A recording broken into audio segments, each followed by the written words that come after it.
तो दोस्तों अब हम शुरू करने जा रहे हैं अपना अगला topic, Gandhara, Mathura and Amravati school of art. देखिए, जगह जगह डिफरेंट डिफरेंट रीजन्स में जो आर्ट्स थी उनके अलग अलग नाम थे, उनमें अलग अलग फीचर्स देखने को मिलते थे। उसके ऊपर ये टॉपिक है। ज़्यादा एक्सप्लेन यहाँ नहीं करेंगे क्योंकि यहाँ पे मोटिव पूरा समझाना नहीं, सिर्फ आपके नोट्स बनवाना है।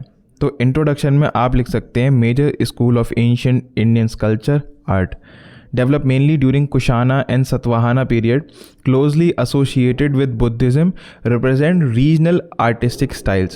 अब बात करी जाए इनकी गंधारा स्कूल ऑफ आर्ट की, तो किस रीजन में देखा जाता था? ये नॉर्थ वेस्टर्न इंडिया और अफ़गानिस्तान रीजन में देख सकते थे। और इसके फीचर्स क्या थे? स्ट्रॉन्ग ग्रीक रोमन इन्फ्लुएंस था और ग्रे सैंडस्टोन यूज़ किया जाता था। Buddha shown in human form, curly hairs, sharp nose, heavy drapery style clothes. Drapery जो क्लोथ्स होते हैं ना, जो जैसे लंबा सा चीर लपेट लिया जाता है कपड़ा। रियलिस्टिक स्कल्पचर्स होते थे, काफ़ी रियलिस्टिक लगते थे देखने में। और इनकी थीम्स क्या थी? मोस्टली किस चीज़ को डिपिक्ट करते थे? बुद्धा के लाइफ को और जातका टेल्स को। और एग्जाम्पल की बात की जाए तो बोमियन बुद्धा और तक्षशिला स्कल्पचर। आप ये कोट करके आएंगे तो आपको मार्क्स बहुत अच्छे मिलेंगे।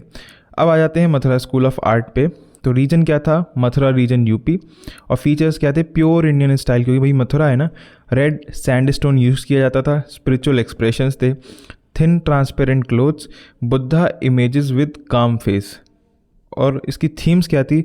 बुद्धा, जैन तीर्थंकर्स, हिंदू डिएटीज़।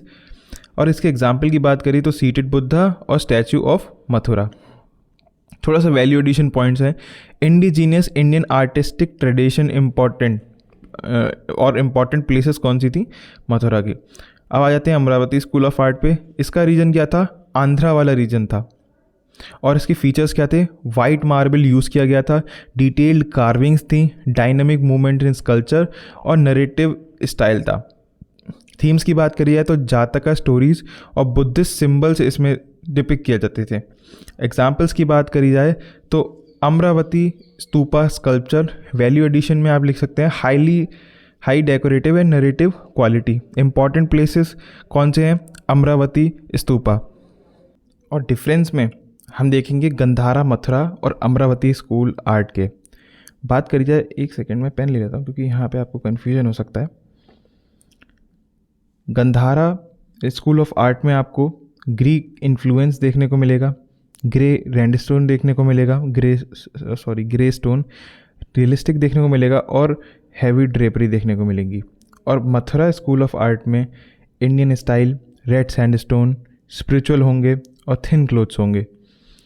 अमरावती में decorative style, white marble, narrative carving और डिटेल्ड स्कल्पचर्स आपको देखने को मिल जाते हैं। अब हम बढ़ते हैं आगे। अब देखा जाए तो सिग्निफिकेंस की बात करें तो development of Indian sculpture, spread of Buddhism, regional cultural expression, blend of foreign and Indian style. अगर आपने मेरा टेलीग्राम चैनल ज्वाइन नहीं किया है तो आप वहाँ उसको ज्वाइन कर सकते हैं, नीचे लिंक डिस्क्रिप्शन में है, क्योंकि सारे अपडेट्स और पीडीएफ मैं वहीं पे अपलोड करता हूँ। बात करी जाए कॉन्क्लूजन में, तो कॉन्क्लूजन में आ जाएगा हमारा, the Gandhara, Mathura and Amravati school highlight the diversity and artistic excellence of ancient Indian art and Buddhist culture tradition। तो यही था लेक्चर। आप यहाँ पॉज करके नोट्स बना सकते हैं और फिर मिलते हैं नेक्स्ट लेक्चर में।